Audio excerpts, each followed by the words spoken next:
proven that a free people can successfully look after the affairs of the world. This day have set upon a mighty endeavor, a struggle to preserve our republic, our religion, and our civilization, and to set free a suffering humanity.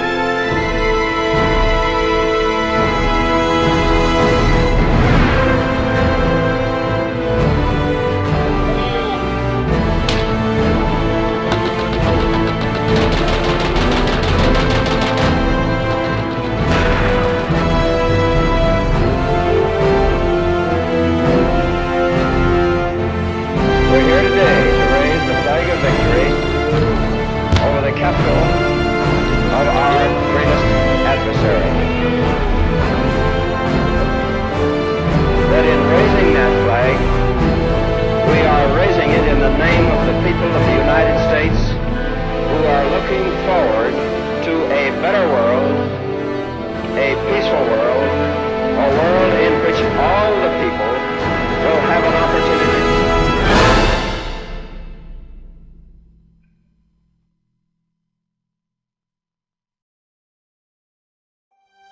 Hello, I'm Major General Mike Regner. I'm the 1st Marine Division Commander, and I'd like to welcome you all to the 70th anniversary of the 1st Marine Division. I'd first like to state that I am so deeply in debt to the veterans that are representing the 1st Marine Division today and in the history of the 1st Marine Division. When the enemy struck, what did America do? It did what it always has done in all its times of peril. The answer to that appeal has been what any American knew it would be. It has been sheer valor. Tonight, United Nations forces have once more crossed the 38th parallel, and the war in Korea enters a new phase. Incheon's violent 30-foot tides leave no time for a second attempt. There was hard fighting, there were casualties and destruction, but the inevitable result was annihilation of the insurgent force. For the defeated enemy, it was one more bitter lesson in the futility of challenging the 1st Division's enormous battle power and its irresistible will to win.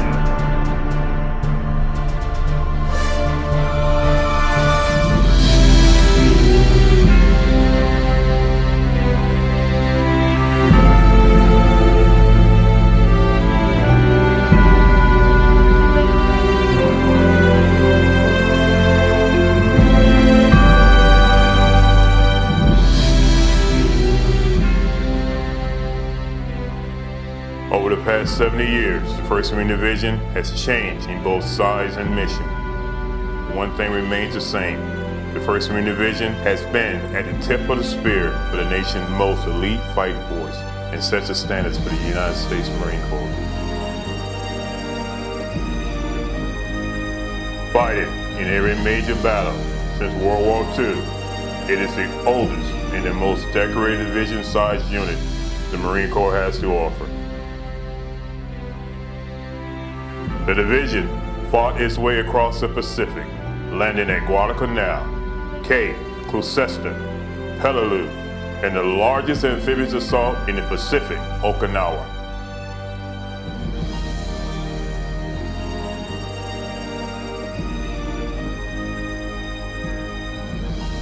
Following the end of World War II, the division was chosen to lead the Incheon landing in Korea.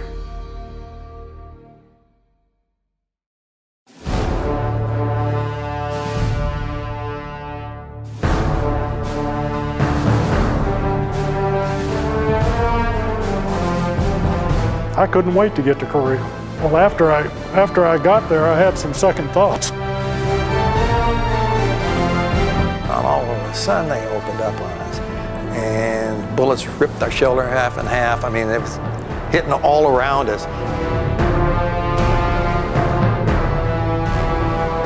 After a certain point in time, you stop being scared because you have a mission to perform. If it's grabbing the rifle and shooting at the enemy, that's what you do. I joined the Marine Corps when I was 16 years old. I was 17 years old when I was in Korea. I was out camping with the big guys. I was with World War II heroes. I had been out of the Marine Corps for 5 years and volunteered to go to Korea. That's what a Marine was all about. Korea was not too long after the Second World War. So a lot of the NCOs that we had, and even our company Gunny, was a Second World War vet. I remember him plain as day, Gunny Jeffries. He was with the Raider battalions in the Second War. And a lot of our staff NCOs were Second World War vets. And they really took care of us. They really guided us.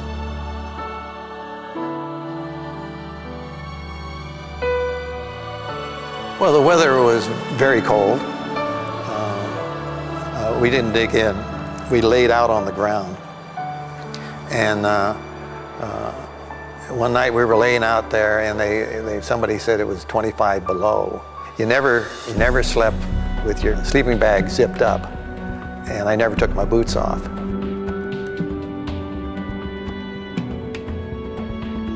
We'd always been taught, light coating of oil.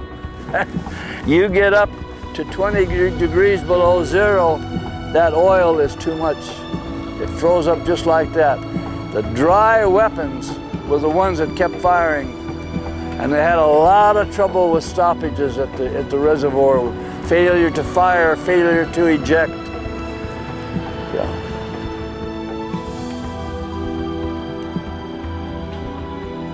It was so extremely cold in the wintertime, and then it would get hot and humid in the summer. And I could stand the summers. You'd have the monsoon season where your trench lines, it would rain and rain and rain, and trench lines be full of water and mud. But the old rice paddies that they'd fertilized all those years really had a good smell to them in the summertime, you know.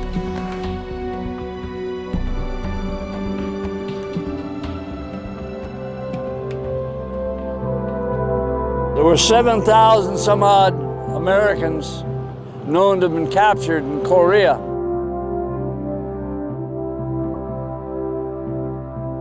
With this convoy, fought them off all night. During the hours of darkness, the next morning, we were out of ammo. The senior officer was an American Marine major, and he went down and talked to the Chinese that had us surrounded, and made a deal with them. We had a ditch lined with wounded and dead. He made a deal that if the wounded could go back to our own lines, those that were still there would give up.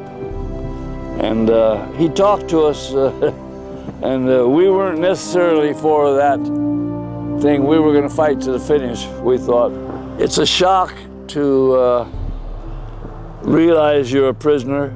You don't know, are you going to get your hands tied behind your back, the bullet in the head, what's going to happen?